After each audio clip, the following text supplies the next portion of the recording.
Just a quick runback. Canada might not have the biggest army, but we have savages on the team. I.e., in World War I, Canadians were known to kill everybody.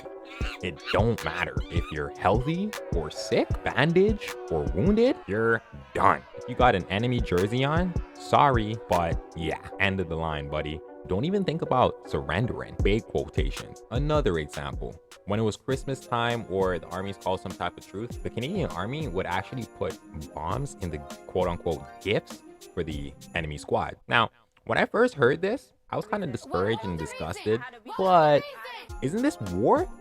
Why would I trust the people shooting at me for like months on months on months? I'm literally on my hands and knees hearing gunshots. I'm not even gonna get into it. But this was a letter from a soldier after a sneaky jump in. After losing half my company there, the enemy position, we rushed them, and they had the nerve to throw up their hands and cry, "Comrade." All the comrade they got was a foot of cold steel while I blew their brains out with my revolver. Yeah, RC Germain, go crazy.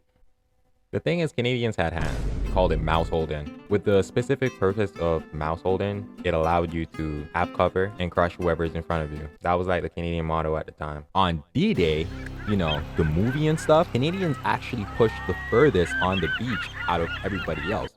But with the demons on the team, let's really talk about them. Captain Paul Trichet, he had to cross a gully in Italy. With little men left, a man like Paul ran around rallying the gang saying, literally, "There's enemies in front of us, behind us, and on our flank. There's only one safe place, and that is the objective." I'm sorry, but who is this guy? Aaron?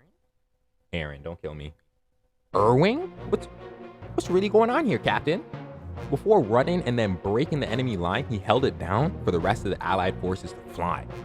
Demon. Now, Big Major David Vivian Curry.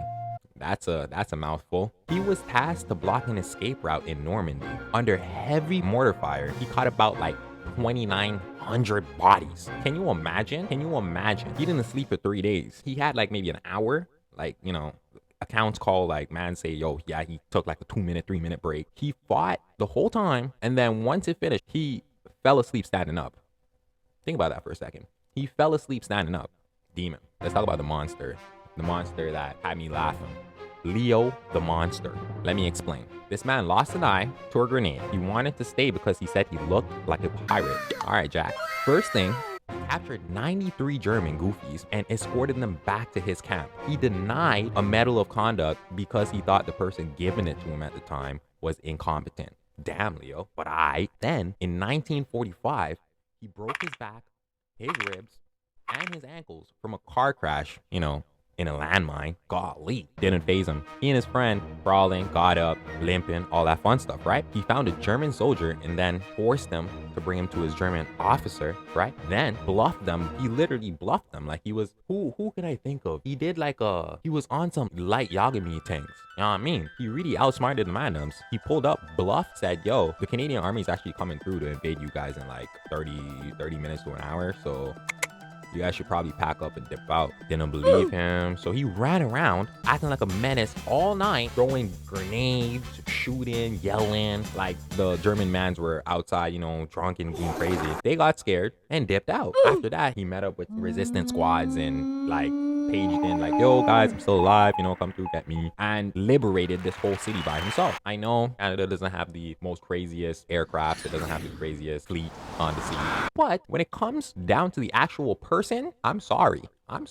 See that right there? That double sorry, it turns into punishment. But hey, this is just some Canadians that were demons in the, you know, before life. They fought in World War I, II, and I don't know.